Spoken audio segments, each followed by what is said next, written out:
Well, g'day guys. I hope you had a great week last week with most of you doing socials. Always a great time to get together and spend time just hanging out with one another. Well, this week it's a bit of a classic, Genesis 39 to 45, all about Joseph, as you'll probably remember from Sunday school if you ever went to that. Well, let's get into it. Intro question: have you ever thought, have you ever had something happen to you in your life that made you wonder what was the purpose of that event? One of those strange things that happened or something painful or whatever. Get people thinking about that. Then we've got a background info blurb that you might like to say something along these lines. As we come to the passage today, we see Jacob's son Joseph has been sold by his brothers into slavery, and he's ended up in Egypt. After a great stint as head in charge of Potiphar's house, he finds himself in jail after being falsely accused of sexual assault.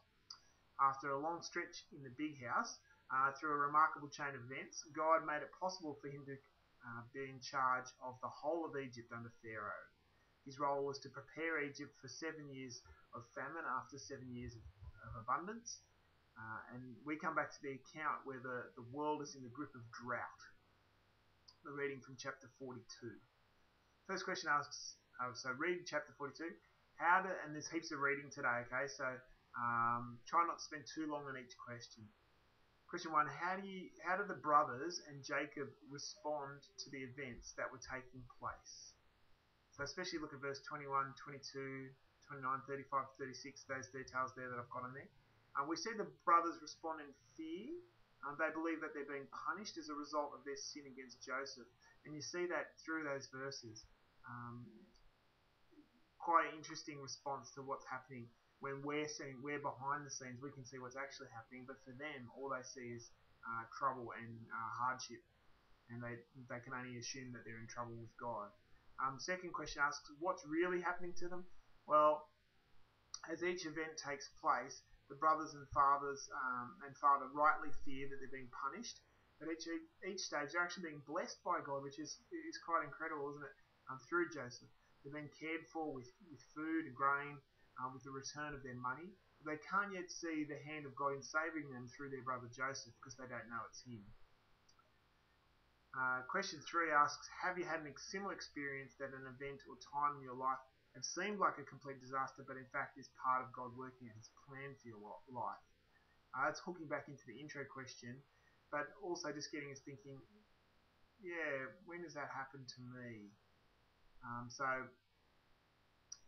Keep thinking about that. Okay, chapter 43. We've got two chunks there, verse 1 to 5 and verse 11 to 34.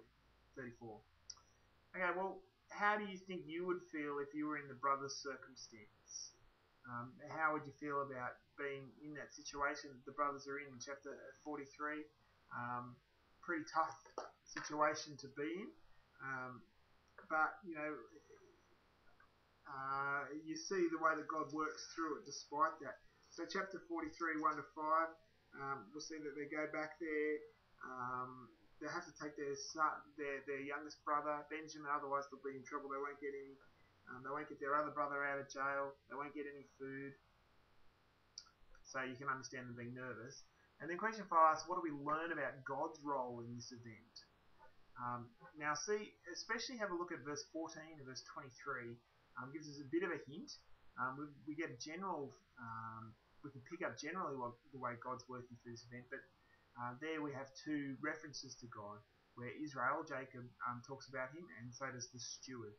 It's clear that God's working behind the scenes to bring about his purposes and his plan. Somehow, all this is God's work, but to the brothers it seems that they're just being cursed by him. We won't read 44, but I'll just do a little recap there, is that it's a similar thing happens when Joseph entraps them again by putting his silver cup and money in their sacks of grain. They fell for it again. This time he threatens to keep Benjamin until they come back with their father.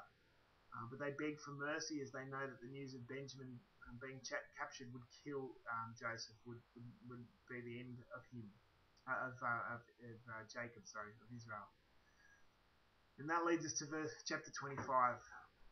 Question 6 asks, what does Joseph say to his brothers about the events that have taken place in his life as a result of their sinning against him?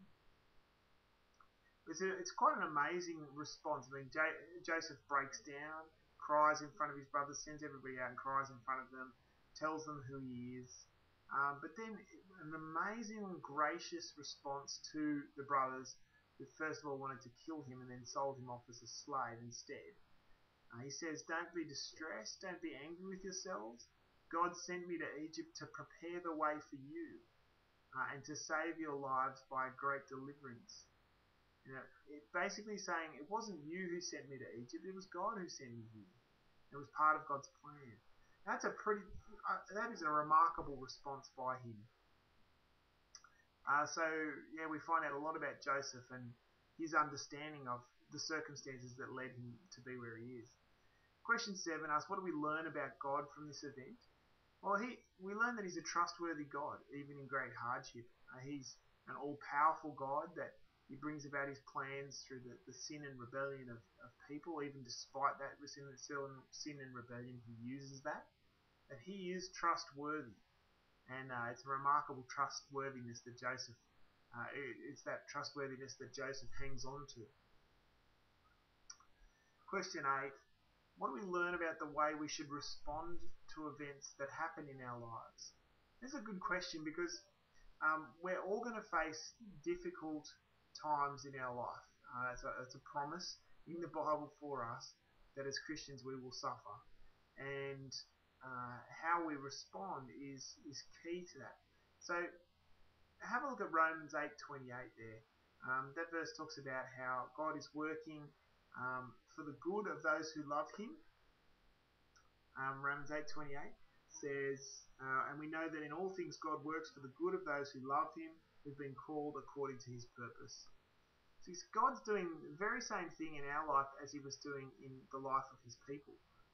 Although things looked chaotic, things were actually going according to God's plan. And it's the same with us. When things look like they're going badly or going down the toilet, that life's just not the way that you think God would have should have planned it. God is working out his plans and his purposes for the good of those who love him. And his plans will come about despite appearances otherwise. And it's so helpful to be reminded of that. I don't know about you, but I find that completely encouraging every time I reflect on that from the Bible. Question 9, we're bringing it back to Jesus here. How is God's good plan through hardship seen supremely in Jesus and the cross?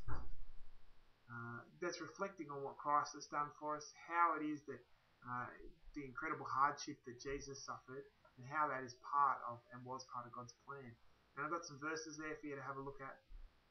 3 verses if you've got time to look through those. So Jesus is that ultimate example, and he's also the ultimate fulfillment of God's plans throughout hardship and hard life. The shame of the cross is the glory of God's plan. The defeat of sin and death through that execution of the Son of God, which seemed like such a disgrace, but was such a powerful event. The most wonderful outcome. So God's plan through hardship fulfilled in that ultimate event on the cross. Alright guys, well my tip of the week this week is sort of like a do-it-yourself tip of the week. That is that I reckon one of the best things that you can do as a leader is talk to other leaders about how their groups are going.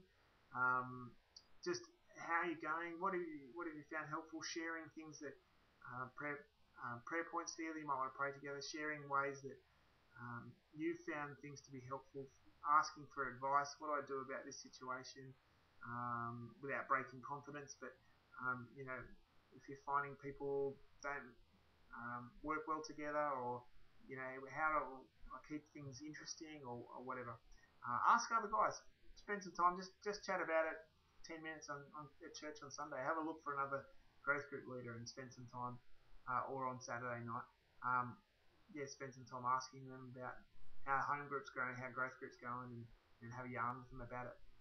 Alright guys, hope you have a great week, and we've got one more week to go, which is pretty cool. Alright, see ya.